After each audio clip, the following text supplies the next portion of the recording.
Assalamualaikum warahmatullahi wabarakatuh. Alhamdulillahirabbil alamin wassalatu wassalamu ala asrofil anbiya'i wal mursalin asyhadu an la ilaha illallah wa asyhadu anna muhammadan abduhu wa rasuluh la haula wala quwata illa billah wa ba'du. Bapak dan Ibu yang saya hormati, pada kesempatan ini alhamdulillah kita bisa bersilaturahmi. Saya Dadang Romansa akan menjelaskan mengenai standar akuntansi keuangan nomor 109 atau akuntansi zakat infak sedekah ya.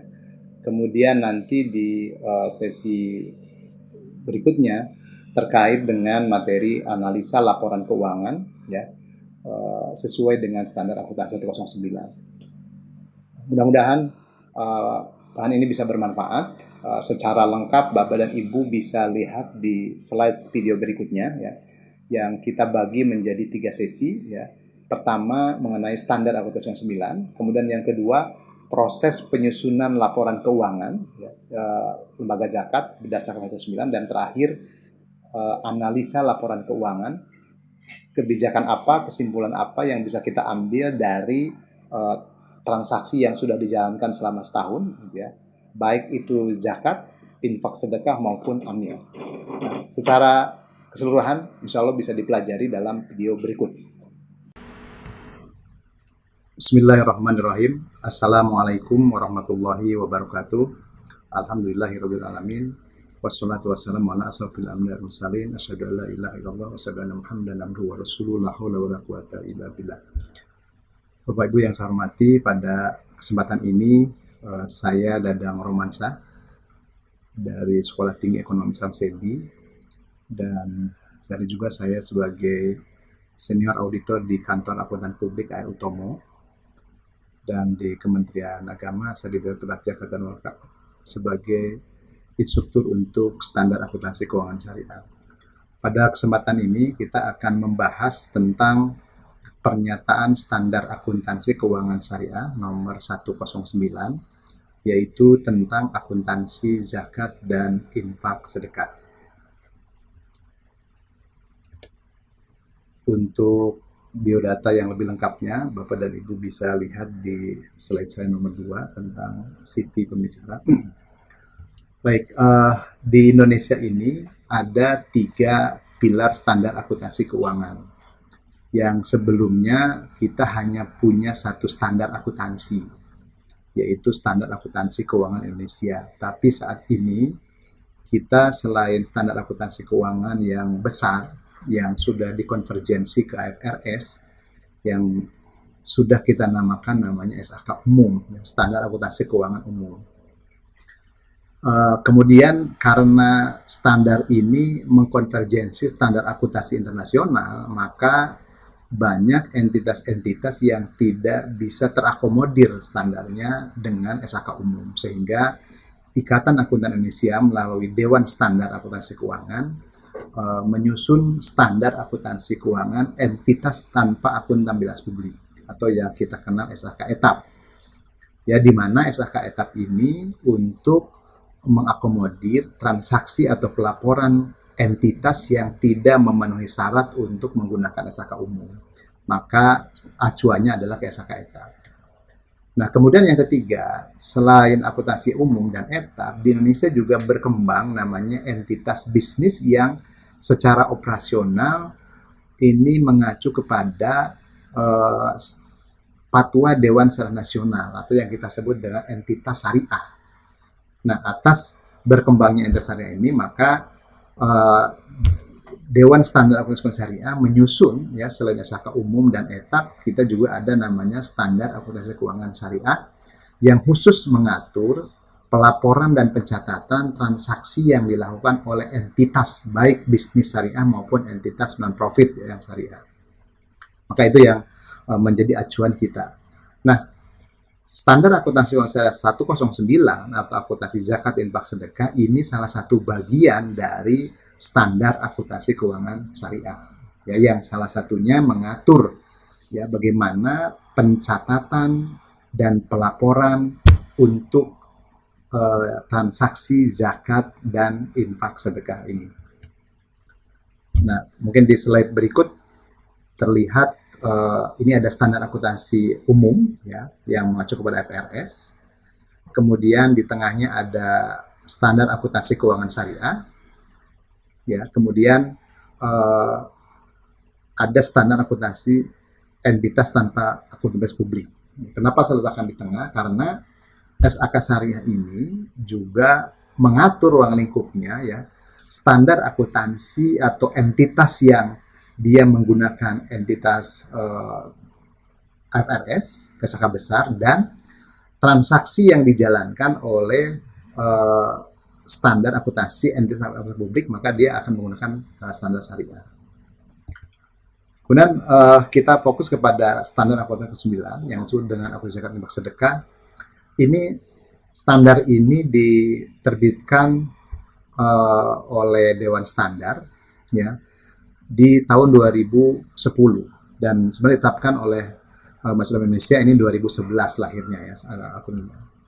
Nah, standar akuntansi 109 ini tidak hanya lahir begitu saja, tetapi diawali dengan di PSAK umum dulu kita punya acuan yang disebut dengan PSAK 45 atau pelaporan standar pelaporan untuk entitas non-profit. Gitu. Inilah yang awal kita acu untuk mencatat laporan keuangan non-profit. Kemudian dengan lahirnya lembaga zakat ya sebelum Undang-Undang 23 nomor 11 melalui forum zakat, organisasi pengolah zakat dulu sempat dirumuskan namanya pedoman akuntansi zakat atau POPZ ya. Ini juga menjadi acuan awal dan menjadi cikal bakal lahirnya akuntansi zakat infak sedekah 109 ini. Nah, kemudian setelah lahir akuntansi 9 juga dilahirkan pedoman akuntansi. Ini sama yang menerbitkan forum organisasi zakat ya bersama dengan Badan Amil Zakat Nasional Pusat Batnas. Nah, kemudian 109 juga ini tidak terlepas dari rujukan syariahnya yaitu himpunan fatwa yang dikeluarkan oleh Fatwa Zakat ya Majelis Ulama Indonesia. Dan tentu juga harus inline dengan kompilasi peraturan-peraturan undang-undangan zakat nasional yang ada di Indonesia. Oke, ini kira-kira isi standar akuntansi keuangan syariah dari 2001, 2002 ya kita punya 59 bank syariah. Nah, akuntansi 109 ini 2011 ya. Nah, kemudian sisanya ada 110 zakat, 111 akuntansi waan, dan terakhir 2018 itu IAI menerbitkan akuntansi 112 yaitu untuk transaksi wakaf ya, baik nazir maupun wakifnya. Nah, standar akuntansi syariah ini tidak berdiri sendiri, tentu mengacu dan tidak boleh bertentangan dengan Fatwa Dewan Syariah Nasional Majelis Ulama Indonesia. Ini yang jadi rujukan utama. Sehingga di cover depan PSAK Syariah ini ada surat persetujuan ya, kesesuaian syariah yang dikeluarkan oleh Majelis Ulama Indonesia, ya MUI. Karena 109 ini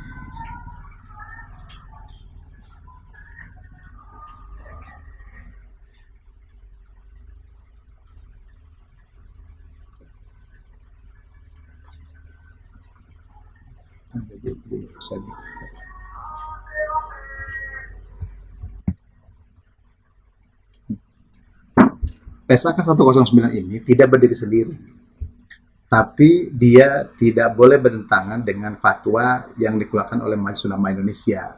Ya, maka di standar ini yang telah memperoleh persetujuan dari Majelis Ulama Indonesia. Kemudian yang kedua juga harus in-end dengan regulasi pemerintah. Ya, salah satunya peraturan pemerintah nomor 14 tahun 2014 ya sebagai turunan dari Undang-Undang Zakat nomor 23 tahun 2011 gitu.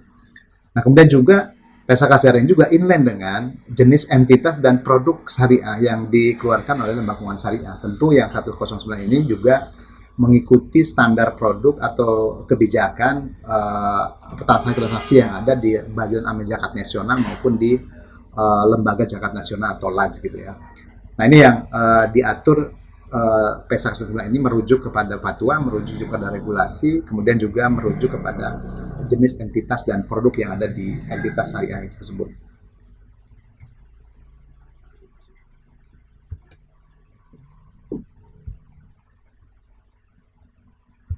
Baik, kita langsung kepada transaksi yang diatur di dalam PSAK 109 ini. Kita lihat di dalam slide ini, lembaga amil zakat atau Badan Amil Zakat Nasional ini transaksinya meliputi ya, atau 109 ini mengatur atas transaksi penghimpunan dana zakat, infak dan sedekah ya, yang diterima oleh amil ya, dari muzaki dan donatur. Nah, ini pertama yang diatur di dalam 109 ini. Kemudian yang kedua, bagaimana mengatur transaksi atau pencatatan atas transaksi amil pada saat menyalurkan dana zakat infak sedekah ini kepada mustahik ya, atau kepada penerima ya, asnaf zakat begitu, atau penerima infak sedekah ya. Kemudian yang ketiga juga mengatur bagaimana mengelola dana ini ya, atau operasional amil. Itu yang diatur di dalam 109. Okay. Apa isi transaksinya? Ya.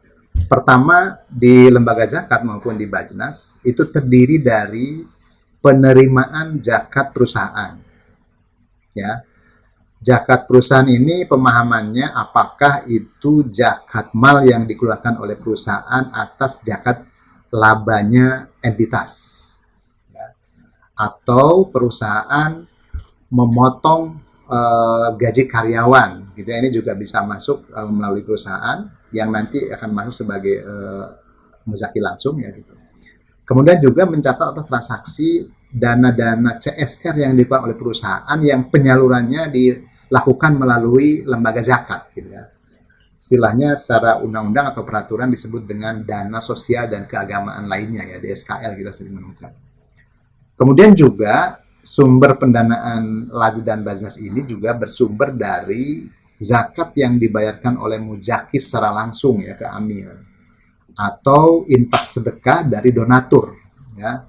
Dan sekali lagi tadi dana sosial keagamaan lainnya, ini juga banyak sumber-sumber lain yang selain zakat, infak dan sedekah.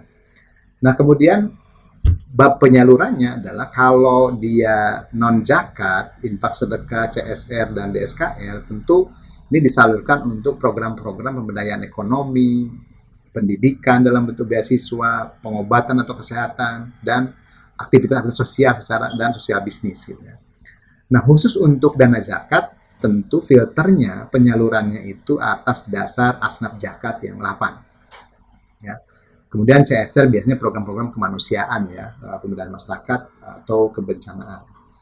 Nah, atas transaksi inilah yang diatur di dalam 109 ini. Ya, treatmentnya harus mengikuti aktivitas yang ada, dicatat dan dilaporkan sesuai dengan 109. Dan ini praktek akuntansi zakat sebelum 109 mungkin tidak perlu saya bahas panjang. Kita mengacu ke SK umum 45, kemudian POPJ, dan sekarang kita mengacu kepada 109. Apa tujuannya? Supaya laporan keuangan lembaga zakat ini bisa dipahami oleh semua orang ya, bisa dikomparasikan. Kemudian juga salah satu yang paling penting dalam tujuan pelaporan lembaga zakat ini adalah untuk mengevaluasi ya peningkatan kepatuhan entitas syariah terhadap prinsip syariah yang dilakukan oleh kegiatan atau aktivitas amil itu sendiri.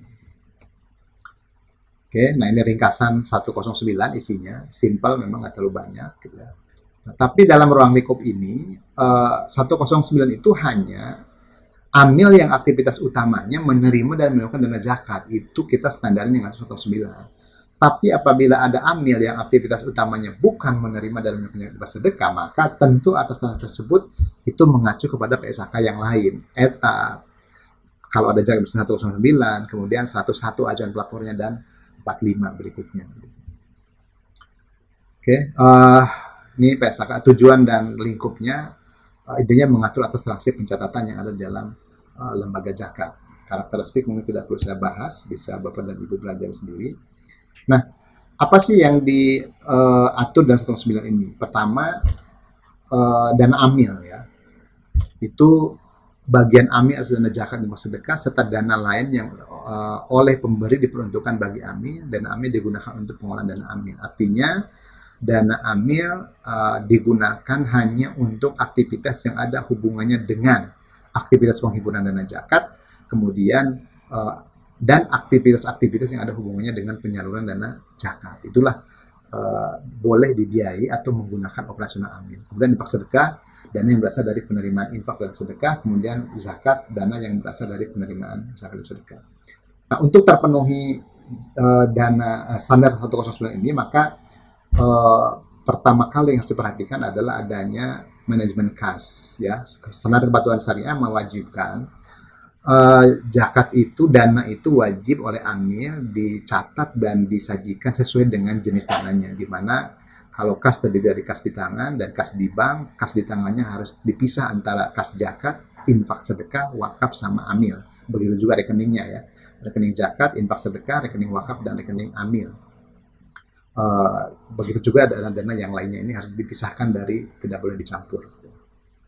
Oke, kemudian terakhir mungkin aktivitas penerimaan itu harus ada dua, terima transfer by rekening, kemudian ada penerimaan tunai. Maka apabila diterima oleh tunai,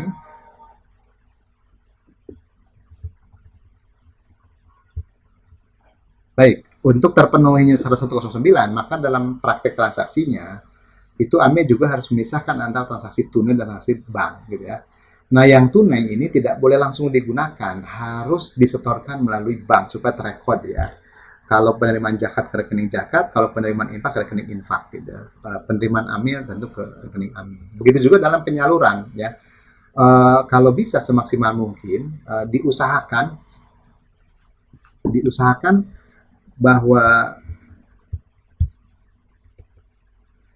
kalau dia menyalurkan dalam bentuk beasiswa misalnya atau program, itu lebih baik melalui transfer. Tapi kalau untuk operasional amil mungkin diminimalkan, atau program-program yang sifatnya charity atau urgent ya, itu bisa boleh langsung disalurkan ke mustahik melalui kas ya, pengeluaran kas. Okay. Berikutnya terkait dengan saldo dana, ini juga harus diperhatikan bahwa dana itu terdiri dari dana zakat, infak sedekah, sama dana amil. Artinya tidak semua saldo dana itu dalam bentuk uang ya. Maka kalau ada saldo dana zakat 100 juta terdiri dari kas di tangan dan di bank, jika tidak punya aset kelolaan. Tapi kalau punya aset kelolaan misalnya ambulan, itu berarti plus itu saldo dananya. Kalau sedekah terdiri dari piutang, kas di tangan dan di bank, termasuk investasi karena diperbolehkan. Nah, yang perlu perhatian adalah dana amil. Dana amil ini saldonya terdiri dari kas, peralatan kantor, piutang amil, investasi, dan lain-lain ya, jika ada. Jadi tidak otomatis bahwa saldo dana itu senilai uang yang ada di rekening bank maupun di peti cash. Gitu. Barangkali itu sebagai pendahuluan untuk penjelasan tentang standar akuntansi keuangan 109. Terima kasih. Assalamualaikum warahmatullahi wabarakatuh.